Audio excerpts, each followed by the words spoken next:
ఇది జరిగిన కథ. శోభన్ బిగ్ బజార్లో షాపింగ్ చేస్తున్నాడు. క్యాషియర్తో ఒక 6 సంవత్సరాల బాబు వాదిస్తున్నాడు. బొమ్మకి నేను ఇచ్చిన డబ్బులు సరిపోతాయా అని. క్యాషియర్ చాలవు బాబు అంటున్నాడు. ఆ పిల్లాడు శోభన్ కేసి తిరిగాడు. అంకుల్, ఈ డబ్బులు ఆ బొమ్మకి సరిపోవు, మీరు లెక్క పెట్టండి అన్నాడు. అప్పుడు దగ్గరికి వెళ్ళిన శోభన్ డబ్బులు లెక్క పెట్టాడు. నీకు తెలుసు కదా సరిపోవని అన్నాడు. ఈ బొమ్మ నువ్వు ఎవరికి ఇస్తున్నావు? మా చెల్లికి ఇవ్వాలి. మా చెల్లికి ఇదంటే చాలా ఇష్టం. అమ్మ చెల్లి దగ్గరికి వెళుతోంది. అమ్మకి ఇచ్చి పంపిద్దామని. వాడి కళ్ళల్లో కన్నీళ్లు. చెల్లి దేవుడి దగ్గరికి వెళ్ళింది. అమ్మ కూడా వెళుతుందంట, మా నాన్న చెప్పాడు. అమ్మతో చెల్లికి బర్త్డే గిఫ్ట్ పంపిద్దామని. శోభన్ గుండె జల్లుమంది. నేను అమ్మను వెళ్ళొద్దు, నన్ను విడిచి అన్నాను, కానీ వెళ్ళిపోతుంది అన్నాడు నాన్న.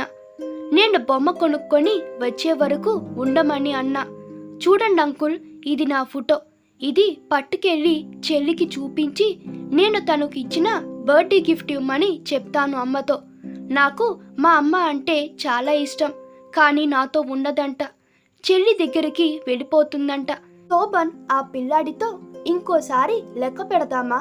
ఇందాక సరిగ్గా లెక్క పెట్టలేదేమో అంటూ ఆ పిల్లాడు చూడకుండా తన దగ్గర డబ్బు కలిపి లెక్క పెట్టాడు. ఆ బొమ్మ ఖరీదు కంటే ఎక్కువ డబ్బులు ఉన్నాయి.